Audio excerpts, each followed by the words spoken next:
Puji Tuhan. Haleluya. Mari Bapak Ibu Saudara sekalian, kita kembali bersyukur kepada Tuhan atas segala berkat dan kasih karunia-Nya yang boleh kita nikmati hingga sampai saat ini. Mari kita baca firman Tuhan sebagai dasar renungan kita siang hari ini adalah dari Lukas pasal 8 ayat 4 sampai 15. Kita baca firman Tuhan dari Lukas pasal 8 ayat 4 sampai 15. Kita baca secara bergantian ya. Lukas 8 4 sampai 15.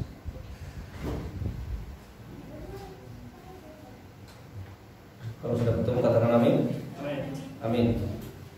Perumpamaan tentang seorang penabur. Saya baca keempat, Bapak Ibu yang kelima dan seterusnya. Ketika orang banyak berbondong-bondong datang, yaitu orang-orang yang dari kota ke kota, menggabungkan diri pada Yesus, berkatalah ia dalam suatu perumpamaan. Adalah seorang penabur keluar untuk menaburkan benihnya. Pada waktu ia menabur, sebagian benih itu jatuh di pinggir jalan, lalu dikejar orang dan burung-burung di udara. Sebagian jatuh di tanah yang berbatu-batu, dan setelah tumbuh ia menjadi kering karena tidak mendapat air. Sebagian lagi jatuh di tengah-tengah duri, dan semakin tumbuh bersama-sama dengan biasanya. Dan sebagian jatuh di tanah yang baik, dan setelah tumbuh berbuah 100 kali lipat. Setelah berkata demikian, Yesus berseru, "Siapa mempunyai telinga untuk mendengar, hendaklah ia mendengar." Murid-muridnya bertanya kepadanya, "Apa maksud perumpamaan itu?" Lalu ia menjawab, "Kepadamu diberi karunia untuk mengetahui rahasia kerajaan Allah, tetapi kepada orang-orang lain hal itu diberitakan dalam perumpamaan, supaya sekalipun memandang mereka tidak melihat, dan sekalipun mendengar mereka tidak mengerti." Inilah arti perumpamaan itu. Benih itu ialah firman Allah. Yang jatuh di pinggir jalan itu ialah orang yang telah mendengarnya. Kemudian datanglah iblis, lalu mengambil firman itu dari dalam hati mereka, supaya mereka jangan percaya dan diselamatkan. Yang jatuh di tanah yang berbatu-batu itu ialah orang yang setelah mendengar firman itu, menerimanya dengan gembira, tetapi mereka tidak berakal.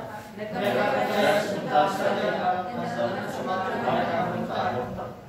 Yang jatuh dalam semaduri ialah orang yang telah mendengar firman itu, dan dalam pertumbuhan selanjutnya mereka terhimpit oleh kekhawatiran dan kekayaan dan kenikmatan hidup, sehingga mereka tidak menghasilkan buah yang matang. Bersama-sama, yang jatuh di tanah yang baik itu ialah orang yang setelah mendengar firman itu menyimpannya dalam hati yang baik dan mengeluarkan buah dalam ketenangan. Puji Tuhan. Puji Tuhan.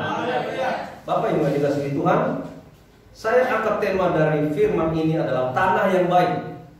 Katakan sama-sama 1, 2, 3, tanah yang baik. Tanah yang baik.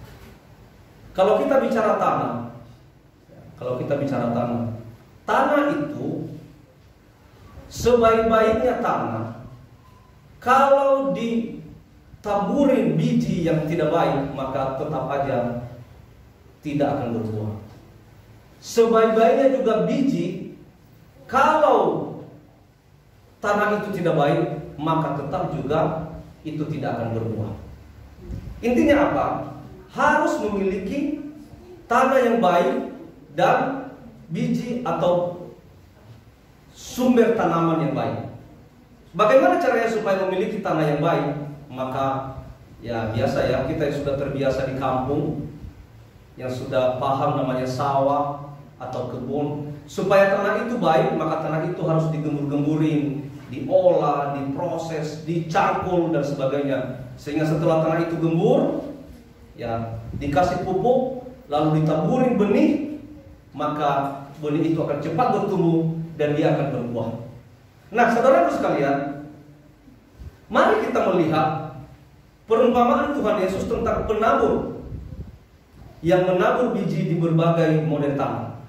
Tadi kita sudah baca dari ayat 4 sampai ayat ke-15. Bagaimana penabur yang menabur biji di berbagai model tanah. Tadi di ayat 12 dikatakan di pinggir jalan. Ada yang ditaburkan di pinggir jalan. Dan bagaimana hasilnya? Ayat 13 dikatakan di tanah yang berbatu-batu. Lalu pada ayat 14 dikatakan tanah yang di tengah ada semak duri, sehingga semak duri itu menghimpitnya. Dan ayat 15 dikatakan tanah yang baik. Saudaraku sekalian, di antara semuanya ini, ya, yang cocok untuk pertumbuhan biji adalah tanah yang baik, yang ada tadi di ayat ke-15, tanah yang baik. Tanah yang baik adalah siap untuk ditanami sehingga biji itu tumbuh. Itu tanah yang baik. Kapan saja ditanami biji pohon apa saja, biji buah apa saja, dia langsung akan tumbuh. Kenapa? Karena tanahnya baik. Dia berkembang dan berbuah lebat. Makanya kalau kita punya tumbuhan di rumah, ya, ketika tanahnya sudah tidak subur, ketika tanahnya sudah padat dan kelihatan itu sudah tidak ada tanah itu tidak subur, maka lihat, lama kelamaan tanaman kita juga akan mati. Jangan dulu mimpi untuk berbuah, untuk hidup aja tidak. Lama-lama tanaman itu akan gugur daunnya, akan kering dan akan mati. Kenapa? Karena tanahnya tidak subur. Dari tadi kita bicara tanah, apa sih itu tanah? Saudara yang dikasih Tuhan, tanah itu adalah diumpamakan hati kita. Hati ini ibarat tanah. Seperti tanah, yang mana hati kita saat ini? Apakah Bapak Ibu memiliki tanah yang baik? Apakah hati Bapak Ibu memiliki tanah yang berbatu-batu? Atau seperti apa? Nah, seperti apa tanah hati Bapak Ibu dan saudara-saudaraku sekarang? Harusnya kita memiliki tanah yang baik, sehingga menumbuh kembangkan biji kebenaran yang sudah ditanam Allah menjadi berkat bagi kehidupan. Coba kita baca ayat 11. Ya, ayat 11 kita baca. Inilah arti perumpamaan itu. Benih itu ialah apa? Firman Allah. Jadi firman Allah tidak akan pernah bertumbuh jika kita tidak memiliki hati yang baik. Mau firman Allah itu disampaikan kayak gimana pun, sehebat apapun pendetanya, sediurapi apapun pendetanya, kalau saudara-saudara tidak memiliki hati yang baik, maka benih firman itu tidak akan pernah bertumbuh. Kalau memiliki hati yang bebal, hati yang sombong, hati yang angkuh, apalagi ya, hati yang tidak mau diubahkan, maka kayak gimana pun firman Tuhan dari depan ini juga tidak akan mempan. Firman itu akan sia-sia. Kenapa? Karena hati kita menolak. Padahal firman Tuhan mengatakan, ketika engkau menolak firman Tuhan, maka sama aja engkau telah menolong Allah. Jadi saya sebenarnya sangat sedih melihat anak-anak Tuhan yang ketika beribadah dengan firman Tuhan itu ogah-ogahan, sambil ngantuk-ngantuk. Ya. Dengan firman Tuhan itu kayak butuh nggak butuh, malah yang dipikirin, aduh, bisnis saya gimana ya? Ini firman lama amat sih. Udahlah, baca aja, udah kita pulang, kita doa berkat selesai. Kenapa? Karena memang dasar tidak memiliki hati yang baik. Ya, mau ditaburin apapun tidak akan bertumbuh. Ya. Jika hati kita masih seperti tanah di pinggir jalan yang keras,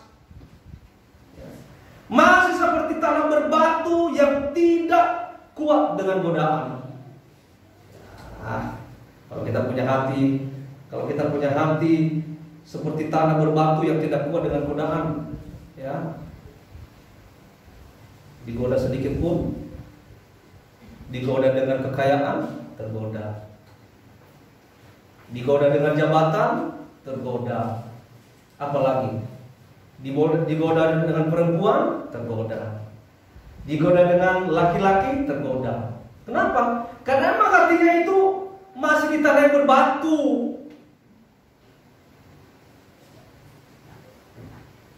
Ya, bagi dia beribadah itu ya itu suatu tradisi saja. Ya, kalau nggak ibadah malu.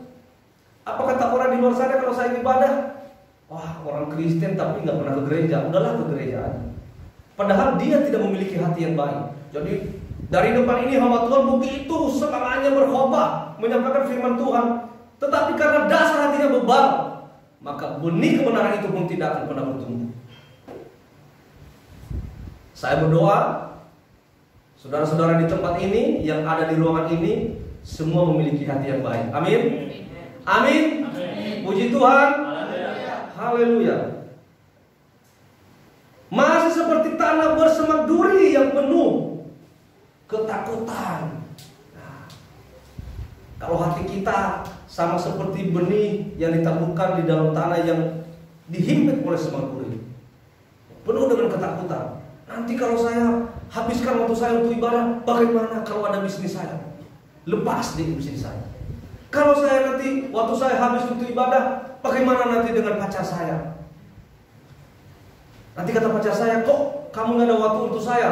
Harusnya hari Minggu itu dong buat saya, tapi kamu kok di gereja? Aduh, penuh dengan kekhawatiran.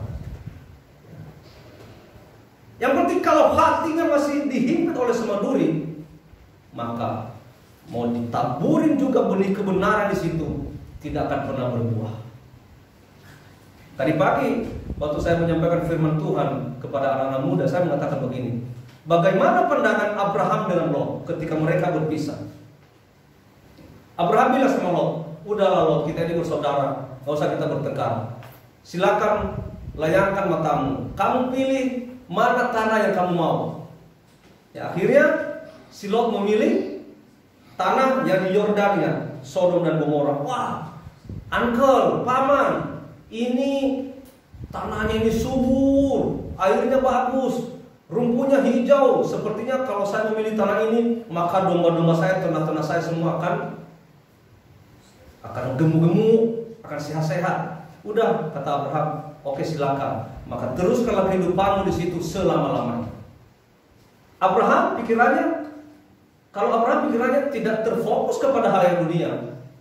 Kata Abraham, udah, kalau kamu ke kiri, aku ke kanan. Kalau kamu ke kanan, aku ke kiri.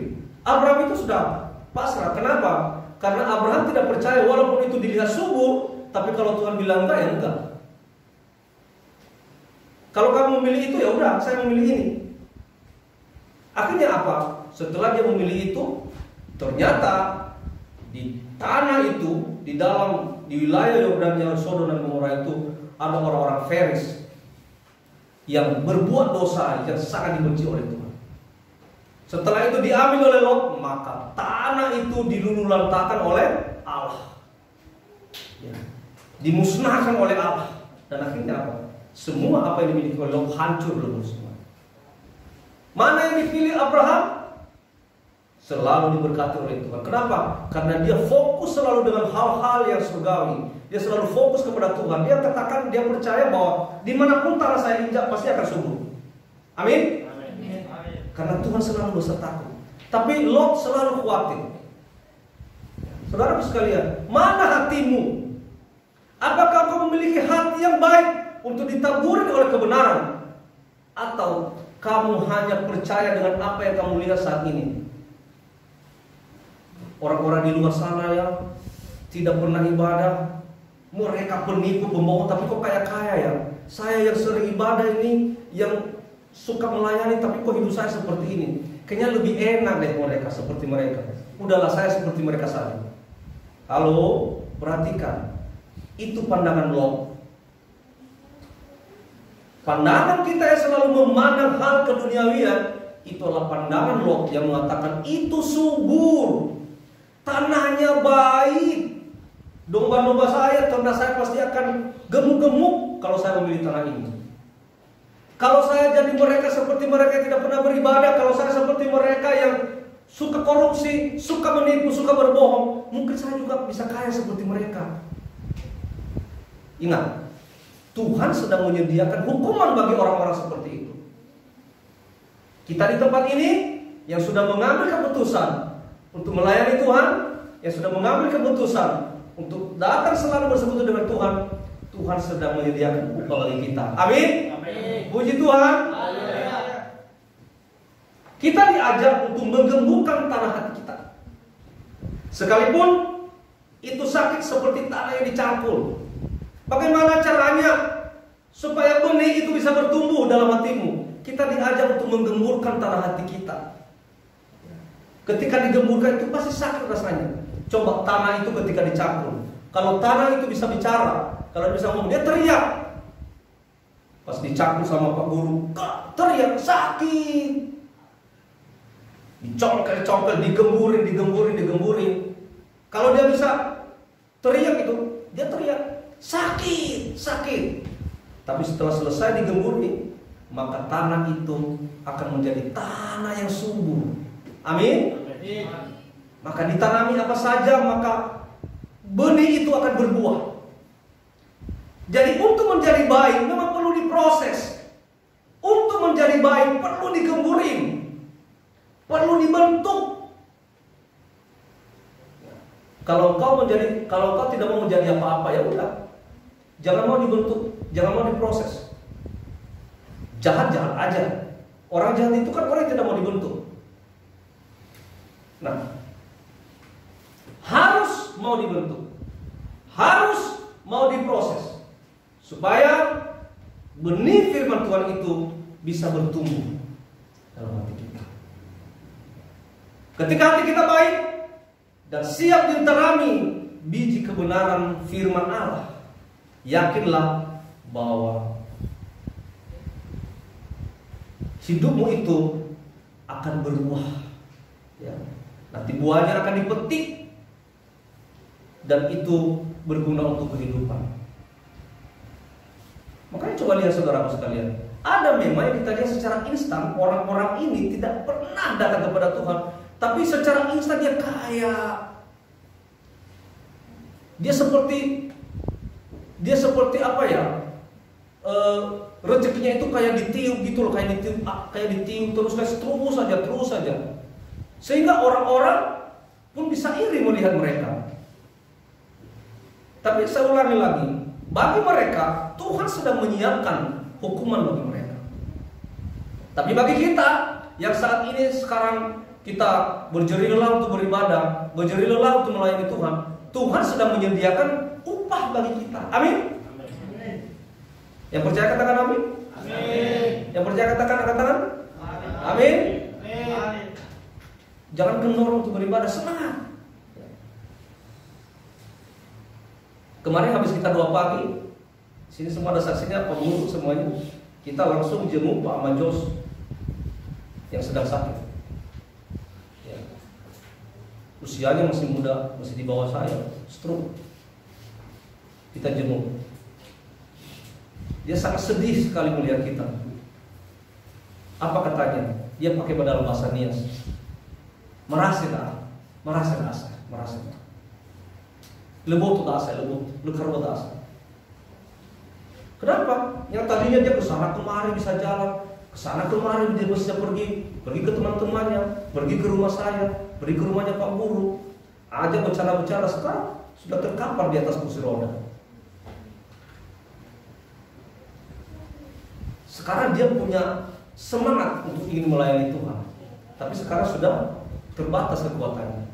Makanya saya mau sampaikan kepada saudara, selagi saudara diberikan kesehatan yang maksimal oleh Tuhan, layanilah Tuhan. Jangan hitung-hitungan dengan Tuhan. Selagi kau sehat, seluruh organ tubuhmu masih sehat, ya, pergunakanlah itu untuk melayani Tuhan. Ya, karena kita tidak tahu apa yang terjadi esok hari. Bapak Amajos itu hari ini, ya, pagi ini, siang ini kami lagi chatting-chattingan. Saya di kantor, dia juga di tempat kerjaan. Chattingan ngomong-ngomong apa. 2 jam atau 3 jam kemudian, saya ditelepon istrinya, Bapak Amajos stroke, terkapar langsung. Coba, Dari tadinya sehat, tiba-tiba hanya beberapa jam saja langsung terkapar. Jadi kita nggak tahu juga kita seperti apa. Makanya saya mau sampaikan, selagi saudara diberikan kesehatan oleh Tuhan, layanilah Tuhan. Pelayanan nomor 1 kan, maka pekerjaan dunia itu kasih nomor 2, nomor 3, nomor 4. Jangan pekerjaan dunia nomor 1, maka pelayanan itu nomor 3, nomor 4. Nanti kata Tuhan, ya udah, kamu jadiin aku nomor 2, nomor 3, maka saya jadikan juga kamu nomor 3, nomor 4. Ya. Nanti saya berikan kamu oksigen. Ya, oksigen itu nanti saya dikit-dikit aja dikasih di hidungmu. Saya ini kan kita bebas menghirup oksigen dengan gratis kan, free oksigen yang ada sekarang. Nanti kata Tuhan, karena kamu hitungan, ya udah oksigennya saya kecilin, sehingga kita napasnya juga nyesek. Senin sama Kamis aja dikasih oksigennya. Ada yang mau begitu? Sadar bahwa kehidupan kita saat ini adalah hasil pemeliharaan Tuhan. Amin. Hasil pemeliharaan Tuhan. Jangan hitung-hitungan dengan Tuhan. Mari saudara sekalian, mari membuka hati untuk tetap setia dan tekun, untuk membuat hati kita menjadi taat, ya, menjadi taat sehingga kita memiliki hati yang baik, sehingga hidup ini akan berbuahkan kebaikan bagi sesama dan seluruh ciptaan. Ubahkanlah hatimu, ya, ubahkanlah hatimu. Ketika engkau sekarang masih memiliki hati yang masih belum taat kepada Tuhan, ketika engkau sekarang masih memiliki hati yang suka khawatir, hati yang masih suka ragu, ya, masih ragu dengan pemeliharaan Tuhan, masih ragu dengan kuasa Tuhan, selalu khawatir atas kehidupanmu, ayo sekarang izinkanlah hatimu untuk dibentuk, untuk diproses, untuk digemburkan, untuk dicangkul, sehingga tanah hatimu itu menjadi tanah hati yang baik, dan benih kebenaran itu, firman Allah, bisa bertumbuh dan berbuah di dalam kehidupan. Puji Tuhan. Amin. Tuhan Yesus memberkati. Saya undang pemain musik. Kita masuk dalam perjamuan kudus.